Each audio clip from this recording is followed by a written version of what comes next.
और ये रहा आखिरी मूव। ये बनाने में आधा घंटा लग गया यार। अब तो सारे इंडियंस लाइक शेयर और सब्सक्राइब। मैंने एक वीडियो में इंडियन फ्लैग बनाया 21x21 रूबिक्स क्यूब पे। इस वक्त उस वीडियो पे 80 मिलियन व्यूज़ हैं और वो मेरी चैनल की शॉर्ट वीडियो में मोस्ट पॉपुलर वीडियो वही है, 8 करोड़ व्यूज़। और मैंने सिर्फ एक इंडियन फ्लैग उसमें बनाया। तो इंडियन ऑडियंस की तरफ से जो मुझे प्यार मिला, मतलब अल्फाज में बयान नहीं हो सकता। 1 लाख से 1 मिलियन के दरमियान मुझे आज भी याद है तकरीबन 3 महीने लगे थे, जबकि 0 से 1 लाख आने में मुझे 4 से 5 साल लग गए थे। अभी मेरे ऑलमोस्ट 5.7 मिलियन सब्सक्राइबर्स हैं। एक सीक्रेट कह सकते हैं चैनल का कि मेरे चैनल की 80% ऑलमोस्ट 80% ऑडियंस इंडियन है। और ये तकरीबन आज से 6 साल हो गए हैं मैं इंडियन के कुछ व्लॉग्स देखता हूँ, जिसमें मेनली फूड स्ट्रीट के जो व्लॉग टाइप होते हैं, वो दूसरे व्लॉग्स नहीं। तो मुझे इंडियन फूड स्ट्रीट का शुरू से ही बहुत शौक है, जैसे पाव भाजी, इडली, सांभर, डोसा, वड़ा पाव वगैरह। और जब मैं 1-2 दफ़ा लाइव स्ट्रीम में बताया कि मुझे पाव भाजी बड़ा पसंद है, तो मुझे इंडियंस ने कॉमेंट्स करने शुरू कर दिए कि इंडिया आओ पाव भाजी खिलाते हैं। तो अगर कभी मौका मिला तो ज़रूर, लेकिन अभी तक तो कोई चांस लग नहीं रहा।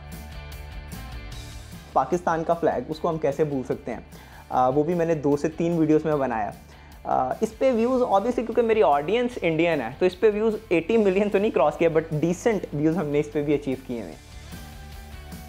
शॉपिंग के दौरान मुझे एक रूबिक्स क्यूब नज़र आया और मैंने मॉम से पूछा कि क्या ये सॉल्व होता है। तो मॉम ने आगे से एक ऐसी लाइन बोली जो मुझे आज तक याद है कि ये चीज़ सॉल्व ना होने के लिए बनी है।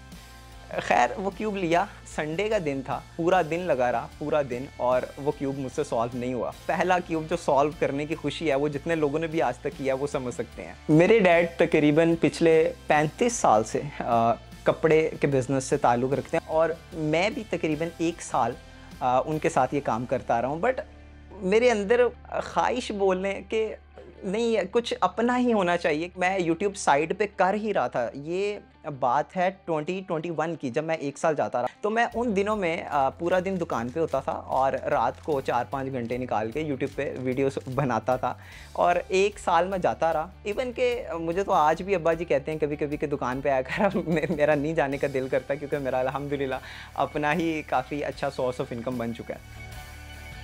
मैंने एक वीडियो बनाई थी how to solve a Rubik's cube. एक रूबिक्स क्यूब का ट्यूटोरियल था। बहुत से लोग पूछते हैं उसमें कितनी अर्निंग होगी। वीडियो की अर्निंग ऊपर नीचे होती रहती है, लेकिन अगर हम स्पेसिफिक इस वीडियो की बात करें तो उस वीडियो से मैंने ये गाड़ी खरीदी थी, उस वीडियो की अर्निंग से। आज की वीडियो में हम बात करने वाले हैं कि तुम लोग रूबिक्स क्यूब को 20 सेकंड्स में कैसे सॉल्व कर सकते हो।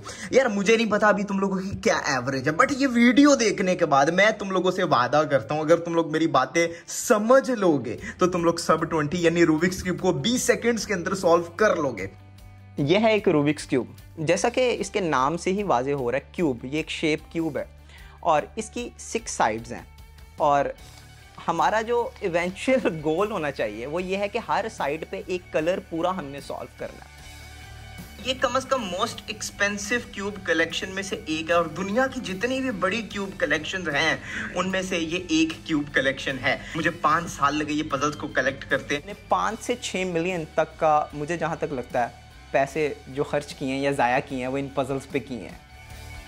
पाकिस्तान में 2030 तक मुझे ऐसा लगता है कि वर्ल्ड के टॉप 10 में क्यूबिंग, अगर स्पीड क्यूबिंग की बात की जाए तो मेरा ख्याल से बहुत इजीली हम जा सकते हैं 2030 तक। और अगर मैं पर्सनल बात करूं कि मैं अपने YouTube चैनल को 2030 तक कहाँ देखता हूं, तो मेरा ख्याल है अगले 2 साल में हम 10 मिलियन सब्सक्राइबर्स को अचीव कर सकते हैं।